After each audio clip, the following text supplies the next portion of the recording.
Selamat bertemu dengan saya sebagai pengampu pelajaran kemudian lingkungan. Nama saya Mudahir. Dalam mata pelajaran ini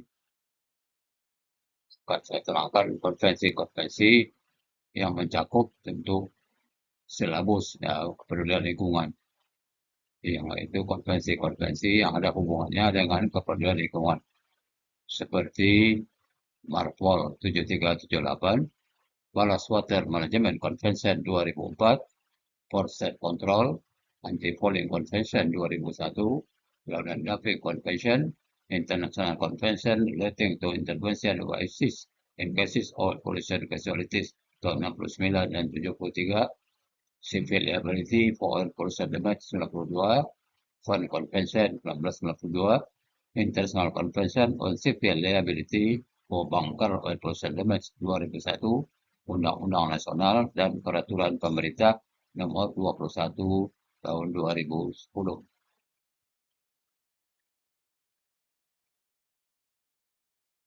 Konvensi Marpol terdiri dari Marpol 73, ada protokol 78, ada protokol 1, ada protokol 2, dan ada protokol 97. Marpol 73 terdiri dari 20 pasal dan 5 aneks atau 5 lampiran. Protokol 78 mengenai perubahan terhadap Marpol 73 dengan memasukkan konvensi TSPP atau Tanker Safety Pollution Prevention 78. Kemudian protokol 1 mengenai prosedur pelaporan pada insiden yang melibatkan zat merugikan atau fotosintesis. Protokol 2 mengenai penyelesaian perbedaan pendapat antara dua negara tentang interpretasi dari pasal-pasal Marpol yang diselesaikan secara arbitrasi.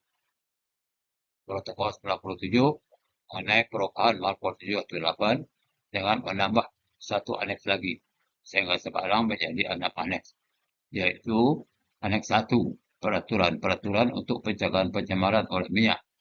Aneks 2, peraturan pengawasan pencemaran oleh zat cair beracun yang diangkut dalam bentuk curah. Aneks 3, peraturan pencegahan pencemaran oleh zat berbahaya yang diangkut dalam kemasan. Aneks 4, peraturan pencegahan pencemaran oleh kotoran atau sewage dari kapal.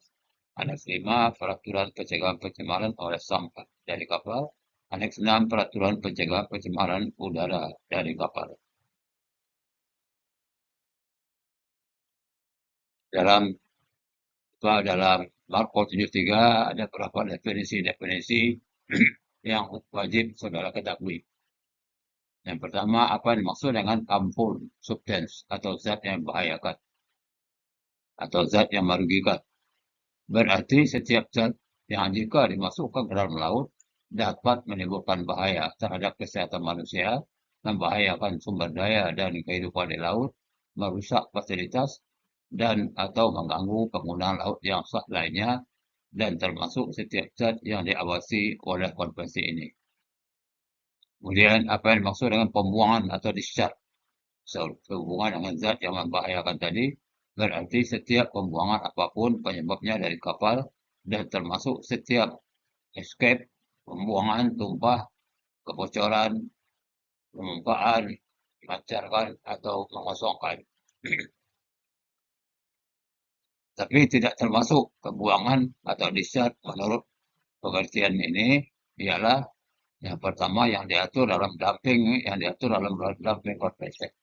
Yang kedua, pelepasan zat berbahaya secara langsung yang berasal dari kegiatan eksplorasi dan eksploitasi sumber daya mineral lepas pantai. Yang ketiga, pelepasan zat yang membahayakan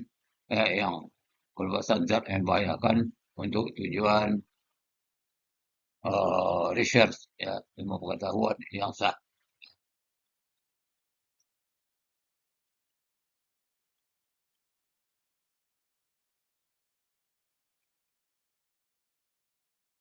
Kemudian insiden berarti suatu kejadian yang melibatkan aktual atau kemungkinan pembuang ke laut suatu zat yang berbahaya atau aliran yang mengandung zat yang berbahaya.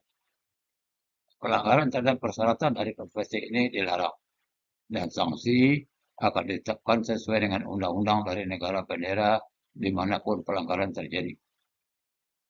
Bila negara bendera dilaporkan terjadinya pelanggaran dengan bukti-bukti yang cukup untuk diproses pengadilan, maka harus diproses secepat mungkin sesuai dengan undang-undangnya.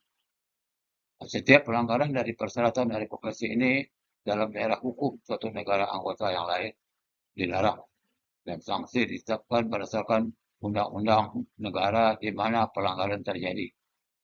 Negara tersebut boleh memproses sesuai undang-undang mereka atau melaporkan kepada negara bendera dengan bukti-bukti yang cukup untuk diproses.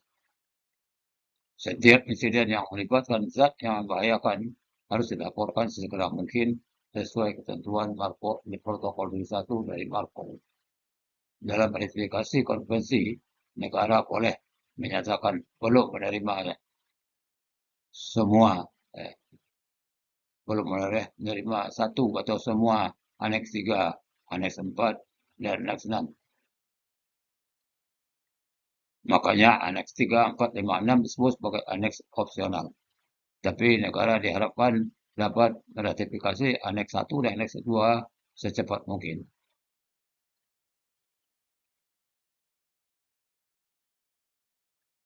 Kemudian sertifikat yang diterbitkan di bawah kewenangan sebuah negara anggota akan diakui oleh negara anggota yang lain yang keabsahannya sama dengan yang mereka terbitkan.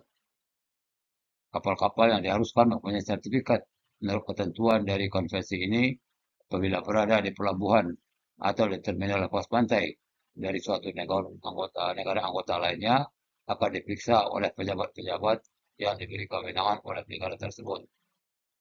Pemeriksaan itu terbatas untuk memeriksa apakah kapal mempunyai sertifikat di kapal yang masih berlaku, kecuali ada bukti yang jelas atau clear grounds for believing bahwa kondisi kapalnya atau perlengkapannya tidak sesuai dengan sertifikat. Dalam hal demikian, atau bila kapal tidak membawa sertifikat yang masih berlaku, negara yang ada pemeriksaan tadi akan mengambil langkah-langkah yang menjamin kapal tersebut tidak diizinkan berangkat ke laut sampai dia tidak akan menimbulkan ancaman terhadap lingkungan maritim. Negara anggota tersebut juga boleh mengizinkan untuk berlayar ke suatu pelabuhan terdekat untuk perbaikan. Bila sebuah negara menolak sebuah kapal untuk memasuki pelabuhan atau terminal lepas pantainya atau mengambil tindakan terhadap kapal tersebut dengan alasan kapal itu tidak memenuhi persyaratan sesuai konvensi ini, negara tersebut harus segera memberitahukan kepada pemerintah dari negara bendera dari kapal tersebut.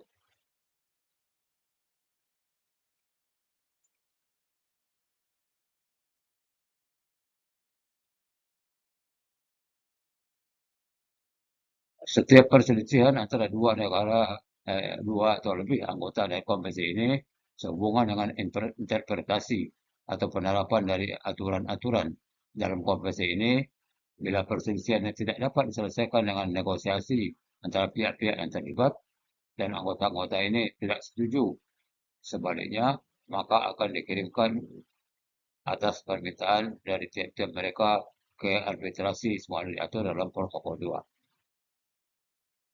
Setiap negara akan mengoperasikan kepada IMO mengenai teks dari undang-undang, peraturan pemerintah, atau peraturan presiden, regulasi-regulasi, atau peraturan lainnya mengenai konvensi ini. Contoh-contoh sertifikat yang diterbitkan sesuai konvensi ini, daftar reception facilities, termasuk lokasi, kapasitas, dan ketersediaan fasilitas dan sifat-sifatnya, laporan-laporan resmi atau ringkasan dari laporan resmi sehubungan dengan konvensi ini. Laporan statistik tahunan dalam bentuk standar dari IMO dari hukuman-hukuman yang dikenakan terhadap pelanggaran-pelanggaran dari konvensi ini. Setiap anak dari Marpol akan berlaku atau interpos 12 bulan setelah tanggal di mana 15 negara dengan jumlah tonase armada niaganya tidak kurang dari 50% armada niaga dunia telah meratifikasi aneks ini. Kemudian protokol 78.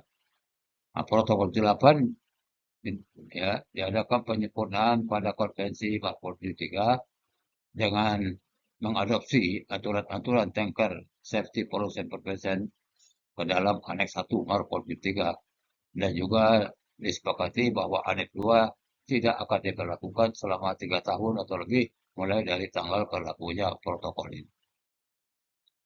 Protokol 1 berisi mengenai aturan dan pelaporan pada insiden yang melibatkan zat yang membahayakan. Nakoda atau orang lain yang bertanggung jawab terhadap kapal yang terlibat dalam insiden pencemaran harus melaporkan sesegera mungkin. Laporan harus dilakukan apabila pembuangan atau kemungkinan terbuang minyak atau zat zat berbahaya yang lain karena alasan apapun termasuk untuk penyelamatan kapal. Pembuangan atau kemungkinan terbuangnya zat yang berbahaya dalam kemasan termasuk dalam kontainer, tangki portable, kendaraan di jalan, atau di rel dan tongkang. Ketiga, kerusakan, kegagalan atau pecahnya kapal yang panjangnya 15 meter atau lebih yang berpengaruh terhadap keselamatan kapal, termasuk tubrukan, kandas, terbakar, meledak, kegagalan bangunan, bocor dan bergesernya muatan, serta rusaknya alat-alat keselamatan navigasi seperti kerusakan kemudi, pesawat penggerak, sistem pembangkit listrik, dan alat bantu navigasi yang penting.